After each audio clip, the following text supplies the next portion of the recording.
एक बार एक गांव में रामू और लखन नाम के दो दोस्त रहते थे। उन दोनों में बहुत गहरी और सच्ची दोस्ती थी। एक दिन रामू को किसी जरूरी काम से शहर जाना था। उसके पास एक बहुत ही कीमती सोने की तराजू थी, जिसे वह घर में अकेला नहीं छोड़ना चाहता था। इसलिए उसने वह तराजू अपने सबसे अच्छे दोस्त लखन को देते हुए कहा, मित्र, मैं जब शहर से वापस आऊंगा तब तुमसे तराजू ले लूंगा। तब तक तुम इसे अपने पास रख लो। लखन ने खुशी खुशी उसकी बात मान ली। रामू शहर चला गया। कुछ दिनों बाद लखन को भी किसी जरूरी काम से शहर जाना पड़ा।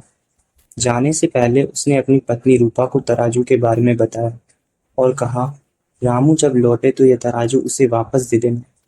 लेकिन जब रूपा ने सोने की तराजू देखी तो उसके मन में लालच आ गया। कुछ दिन बाद रामू शहर से लौटा और सीधे अपने दोस्त के घर चला गया। वहां लखन तो नहीं था, लेकिन उसकी पत्नी रूपा घर पर थी। रामू ने उसे अपनी तराजू के बारे में पूछा और कहा, कृपया मेरी तराजू मुझे लौटा दो। पर रूपा ने साफ मना कर दिया।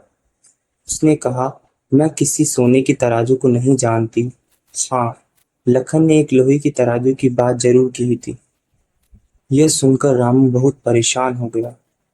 उसने बार बार रूपा से निवेदन किया कि वह घर के अंदर जाकर ढूंढे, पर रूपा ने उसकी एक ना सुनी और उसे वापस भेज दिया। बेचारा रामू निराश होकर घर की ओर लौट गया। रास्ते में वह सोचने लगा, मेरे सबसे अच्छे दोस्त ने ही मेरे साथ धोखा किया है। कुछ दिनों बाद लखन शहर से लौट आया। आते ही उसने अपनी पत्नी से तराजू के बारे में पूछा। तब रूपा उसे अंदर ले गई और सारा सच बता दिया।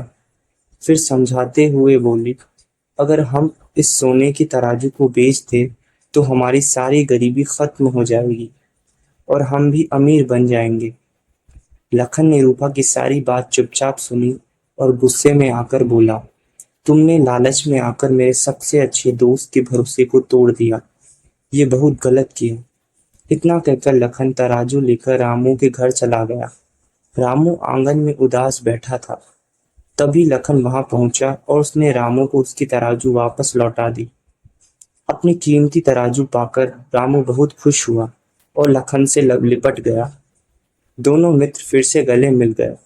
सीख, सच्ची मित्रता से बढ़कर कोई दौलत नहीं होती। विश्वास और ईमानदारी ही सच्चे रिश्ते की नींव होते हैं।